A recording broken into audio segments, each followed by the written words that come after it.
ರಂಜನಿ ಅಕ್ಕ ಮತ್ತೆ Jadesh ಅಂಕಲ್ಗೆ thank you ಅನ್ಬೇಕು ಈ ಚಾನ್ಸ್ ಕೊಟ್ಟಿದ್ಕೆ. ನಾವು ನಿಮ್ಗೆ ಥ್ಯಾಂಕ್ ಯು ಹೇಳ್ಬೇಕು. You are such a sweetheart. ಮತ್ತೆ ಪ್ರೇಮ್ ಅಂಕಲ್ಗೆ ಒಂದು ಹ್ಯಾಪಿ ಬರ್ತ್ಡೇ. ಮತ್ತೆ ಆಕ್ಚುಲಿ ನಾನು ಶೂಟಿಂಗ್ ತನಕ ಬಂದಿದ ತಕ್ಷಣ ನಮ್ಮ ಅಪ್ಪ ಮತ್ತೆ ಅಕ್ಕ ಹೇಳ್ತಾ ಇದ್ರು ಈ ತರ ಎಲ್ಲ ಮಾಡು, ಮತ್ತೆ ತುಂಬಾ ಹಂಗಂದ್ರೆ ಡೀಟೇಲ್ ಅಲ್ಲಿ ಹೇಳ್ತಾ ಇದ್ರು ಚೆನ್ನಾಗಿ ಆಕ್ಟ್ ಮಾಡು ಅಂತ ಹೇಳ್ತಾ ಇದ್ರು. ಮತ್ ನಂಗೊಂದು ಇನ್ಫಾರ್ಮೇಶನ್ ಬಂತು, ವಿಹಾನ್ ಡ್ರೈವರ್ ಸರ್ ಮತ್ತೆ ಮ್ಯಾನೇಜರ್ ಸರ್ ಜೊತೆಗೆ ಒಬ್ಬರೇ ಬರ್ತಾ ಇದ್ರು ಶೂಟಿಂಗಿಗೆ. ಅಂದ್ರೆ ಫ್ಯಾಮಿಲಿ ಯಾರು ಬರ್ಲಿಲ್ಲ ಅಂದ್ರು ವೆರಿ ಪ್ರೊಫೆಷನಲ್ ಆಗಿ ಅವ್ರ ಕೆಲಸ ಏನಿದೆ ಕರೆಕ್ಟ್ ಟೈಮಿಗೆ ಬಂದು ಮುಗಿಸ್ಕೊಂಡು ಹೋಗ್ತಾ ಇದ್ರು ಅಂತ. ವಿಹಾನ್ ಯಾರಿಂದ ಕಲ್ತಿದ್ದೆಲ್ಲ? ನಮ್ಮಪ್ಪ. ಅಪ್ಪ ಆಬ್ವಿಯಸ್ಲಿ. ಓಕೆ, ಕ್ರಿಕೆಟ್ ಮಿಸ್ ಮಾಡ್ಕೊಂಡ ಇಲ್ಲಿ ವರ್ಕ್ ಮಾಡುವಾಗ ಸೆಟ್ ಅಲ್ಲಿ?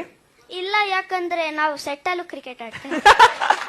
ಅವರು ಡೈರೆಕ್ಟರ್ ಏನು ಪ್ರಾಮಿಸ್ ಮಾಡಿದ್ರಲ್ಲ ಕ್ರಿಕೆಟ್ ಆಡಿಸ್ತಾನೆ ಅವ್ರ ಕೈಲಿ ಆಕ್ಟಿವ್ ಮಾಡಿಸ್ತೀವಿ ಅಂತ, ಅದನ್ನ ಫುಲ್ಫಿಲ್ ಮಾಡಿದ್ದಾರೆ. ಓಕೆ, ಪ್ರೇಮ್ ಸರ್ ಮತ್ತೆ ನಿಂದು ಕಾಂಬಿನೇಷನ್ ತುಂಬಾ ಚೆನ್ನಾಗಿ ಬಂದಿದೆ ಅಂತಿದ್ದಾರೆ. ನಿನ್ ರೋಲ್ ಬಗ್ಗೆ ಏನಾದ್ರು ಹೇಳ್ಬೋದು? ಅಂದ್ರೆ ಪೂರ್ತಿ ಡೀಟೇಲ್ ಅಲ್ದಿದ್ರು. ಹಂಗಂದ್ರೆ ನಂದು ರೋಲ್ ನಂಗೆ ನಿಜ ಇಷ್ಟ ಆಯ್ತು, ಮತ್ತೆ ಅದರೆಲ್ಲ ಸೀನ್ಸು ನಂಗೆ ಇಷ್ಟ ಆಯ್ತು. ಇಷ್ಟ ಆಯ್ತು.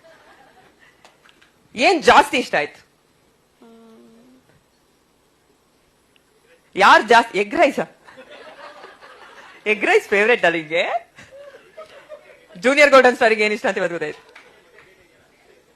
ಅದಕ್ಕೆ ಮೊಟ್ಟೆ ಇಟ್ಟಿರೋದು ಪೋಸ್ಟರ್ ಅಲ್ಲಿ.